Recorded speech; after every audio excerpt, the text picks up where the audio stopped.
What can you tell us about the U.S. supporting or not supporting the G20 inviting Lavrov to the foreign ministers meeting in Bali this week? We are committed to two propositions. The first, we are committed to the success of the G20. We are committed to the success of Indonesia as the host of the G20, but we are equally committed to the proposition that it cannot be business as usual with Russia.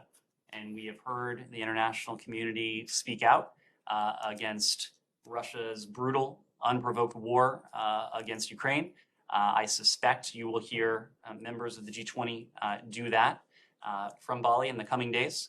But we believe we can fulfill those twin imperatives, seeing the success of this G20 summit without offering any semblance of business as usual with Russia. And can you just be a little more explicit about the Secretary's plans when it comes to seeing the foreign minister at the G20? Will he attend all of the meetings that Lavrov is in? Will he leave the meetings where Lavrov makes remarks? What are your plans? The Secretary intends to engage fully in the G20. I'm not going to speak to any plans on the part of Foreign Minister Lavrov or any other ministerial level participant, but I can tell you the Secretary will be a full and active participant in the G20, which we see as a valuable forum. And again, we are committed to the success of this G20 and the success of Indonesia's stewardship of it. And just one last question. What does it say about the global community right now that Lavrov was even invited to attend this conference? Look, I'm not going to speak to the decision-making process on the part of the G20 organizers, but Russia is, of course, a member of the G20.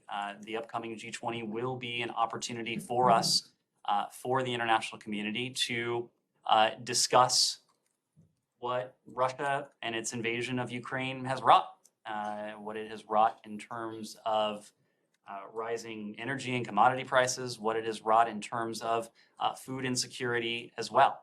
And I suspect, again, over the course of a couple days in Bali, that you will hear a number of the G20 members express no shortage of condemnation for the actions on the part of the Russian Federation. I suspect you will hear the United States speak clearly with our allies and partners against what Russia is doing in terms of its invasion of Ukraine and the disastrous implications it is having for countries around the world in terms of rising food, commodity prices, and other implications. Is there a formula to Let me move around. I know we're okay. Same topic. Quite frankly, it's really hard to comprehend that the top diplomats of world leaders will allow themselves to be in the same room where, quote, for the secretary, you said, war criminal is going to lecture them about how to conduct war crimes and get away with it. Look, I think you will hear members of the G20 speak very clearly. Will speak out against what we have seen from Russia. At the same time, the G20 is an important forum to discuss many of the issues that are at the forefront today, many of the issues that are at the forefront precisely because of Russia's brutal war against Ukraine. We believe that we need to continue to engage our allies and partners. There's one indispensable ingredient when it comes to the show of unity that the international community has mustered against Russia, and that is our engagement with partners and allies. That is that very strong international consensus that has emerged to condemn the actions of the Russian Federation and to stand with our partner Ukraine. Could you assure us that there will be no handshake, follow-up, or any meeting?